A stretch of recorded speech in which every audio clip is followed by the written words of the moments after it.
very much to you, Timmy, to Laura, to Njeri for inviting me. I've listened to a few of the sessions. It's a really great conference, and each year it gets better. So thank you again for inviting me, and hopefully our next speaker will be able to join us. What I thought I would do is to speak about both the particular and the general. So what I thought I'll do is I'll talk a little bit about a country I know something about, which is Zimbabwe in terms of its diaspora and the economy. And then from there, I'll extrapolate to talk a little bit about the wider African diaspora. So in terms of Zimbabwe, Zimbabwe's population is currently about 14 million, and we have another 5 or so million Zimbabweans out of the country, mainly in the region, particularly South Africa, but also in the global economy. So we have a global Zimbabwean diaspora.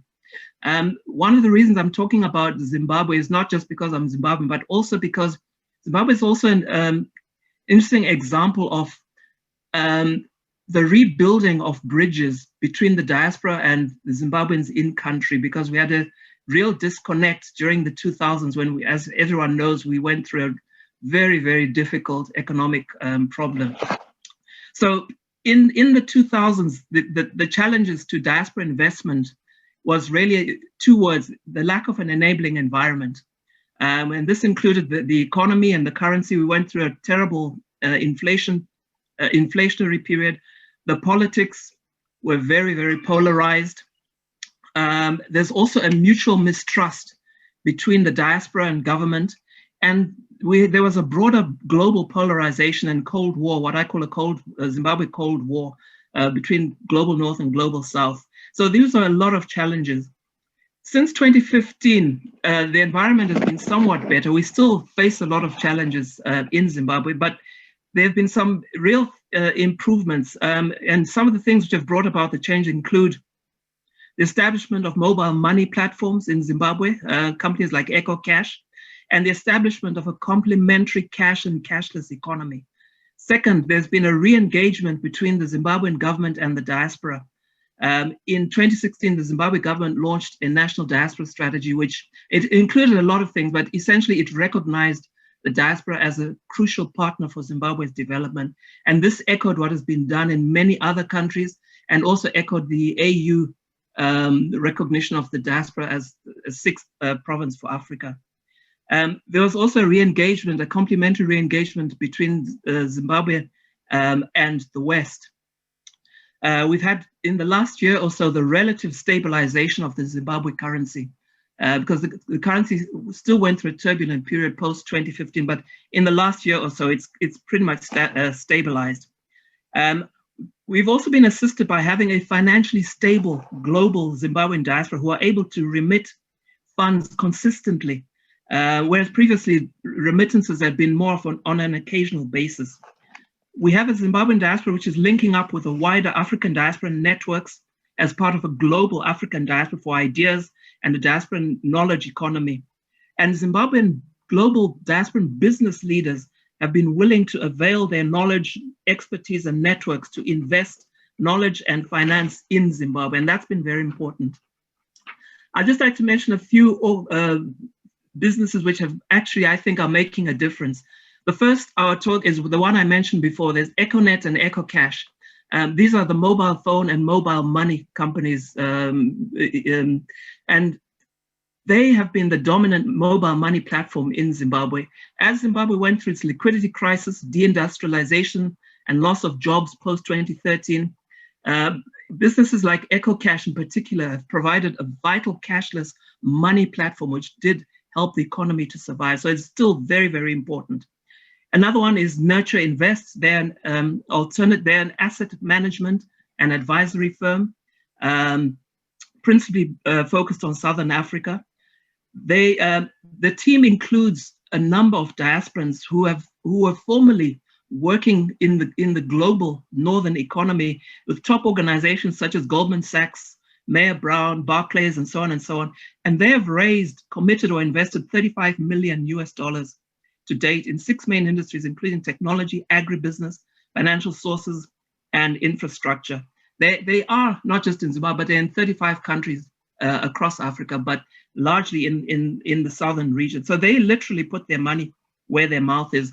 Companies like this, I believe, send a powerful signal of engagement with and in Zimbabwe.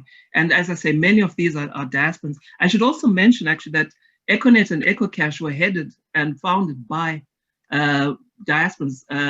Econet, the founder is someone I think, and many of you have heard of, Strive Masia. EcoCash is headed by a former diasporan, Natalie Jabangwe, who went back to Zimbabwe. So again, that sends, I believe, a powerful signal. Another interesting company is Spear Capital, which is headed by Zimbabweans and South Africans. They're a venture capital firm. They employ over 1,300 people in Zimbabwe. Interestingly, they take an environmental, social, and governance approach, ESG. And I think, looking forward, this is part of the wave of the future of economic recovery and growth in Africa. It is, I think, in the 21st century going to have to take also that environmental, social impact approach as well. So again, these are kind of the wave of the future. The Commercial Bank of Zimbabwe, that's Zimbabwe's largest private bank. They've got a new team, they've got a new CEO, they've got a new turnaround strategy, and they're really, really moving things forward. And as I said, again, they have a lot of diasporans in there. I could go on and on. Zimbabweans are investing across the spectrum in Zimbabwe. I'm not making light of the challenges that Zimbabwe faces. I think we all know, but Zimbabwean diasporans are investing especially in mining, which has become a growth sector for Zimbabwe, and also in the healthcare sector. I mentioned yesterday healthcare as a possible hub for economic growth in Africa. And here in Zimbabwe, we have diasporans investing in healthcare, setting up hospitals, setting up clinics. And the point is, when you set up a hospital or a clinic, it brings in a range of ancillary services, shops, it brings in sometimes petrol stations. So that hub and spoke effect of investing in healthcare goes well beyond just the humanitarian or the moral approach. And I think this is something which we should think about as Africans. And that's what I was talking about when I say we could perhaps think about investing in health as also an economic recovery and growth strategy. So, I mean, this is really just the tip of the iceberg. Diasporans are investing, and government is helping to create that enabling environment in both in big things and in small things, such as passports, renewal of passports, which has long been an issue. It's not perfect by any standards, but it has improved. So that is important. And I just quote one of the emerging business women in business leaders in Zimbabwe, in Harare at the moment, Ms. Taisekwa Dziruni, who said that she says that the diaspora is a vital partner for Zimbabwe's development. So that's something I think to mention. If I may, I'll just say a few things just going forward about Africa and the wider African diaspora, just a few points. I think going forward, the African diaspora certainly is going to remain to some extent a remittance diaspora. Remittances are going to remain very, very important in Africa. But and that mutual recognition between governments and the diaspora is very, very important. I believe the diaspora also plays an important role as investment advisors for Africa. So I think that is something that is very, very important as well. I think diasporans can participate in economic reform, in the economic reform process and agenda in Africa and consultation, particularly things like anti-corruption. So that common approach, I think, very, very much matters. Diasporan think tanks on development, in which the diaspora interfaces with continental, regional, and other think tanks, can play an important part. So I think the African diaspora can play an important part in research and development in Africa. What we're seeing, and as others have mentioned in other sessions, is that in the 21st century, the pathway is moving from trade to aid in Africa, and COVID is speeding this up. Africa does face challenges, growing debt and less aid. So Africa therefore has to find a new development and growth strategy or strategies. Obviously, the free trade area, which is planned, is a vital part of this. But I think the diaspora has to be and will continue to be a vital part of the new African development thinking. One thing that I think we should try to talk about is to reimagine debt and African debt in particular. How do we empower borrowers and debtors?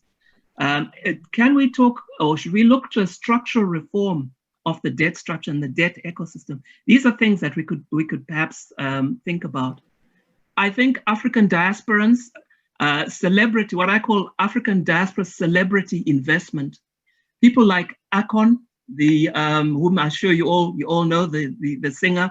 He's managed to raise 2 or 3 billion to build his Akon city back home, and a lot of celebrity African diasporans are doing the same. So that celebrity African diaspora investment in Africa, I think, is very, very important on that. I think it has a pull effect. It has a very important symbolic effect. Just a couple of last points. I spoke about the informal sector yesterday, the importance, and this is speaking to the wider African economic growth, recovery and growth. I spoke about the informal sector yesterday, and I mentioned it again today. I think it's very, very important. I think we need to bring the informal sector associations and so on to the table, to the top table as part of the diaspora. And I think they should be part of the conversation. And we should try and avoid a technocratic solution which insists that the informal sector should be formalized. I think it needs to be a conversation. And I think if we're going to talk about formalizing the informal sector, we need to also have a reciprocal engagement in anti-corruption, because part of the reason in many instances why people stay in informal is that they don't trust institutions. So I think there must be reciprocity between formalization of the informal and the anti-corruption agenda. I think it's really, really important to do that. My last 2 points. We need, I think, whilst I acknowledge the data-driven approach and statistics and evidence-based approach to Africa's economy, economic growth and recovery, I think we need to bring it back to people, to a people-centered approach. In other words, we need to go beyond the statistics. What do these wonderful growth figures actually mean for ordinary people on the ground? The fundamental question we need to ask, and which diasporans can help to ask, is, and which we can ask people in Africa, is your life better today than it was yesterday? And do you think it's going to be better tomorrow? Do you think you'll have more opportunities next year? That, I think, is the question that we should be on. So I think a people-centered approach is really, really important on that. So statistics are important, but at the end of the day, I think it's about people. So I think those are some of the points that we should think about. We need, I think, in terms of African growth and recovery, and this is a chance. I think 2020 is a turbulent year, but it is also an opportunity. It's a chance for a reset. But I think we have to bring it, as well as the data-driven approach, we have to bring it to a people-centered approach. And I think the diaspora can play an important part in that.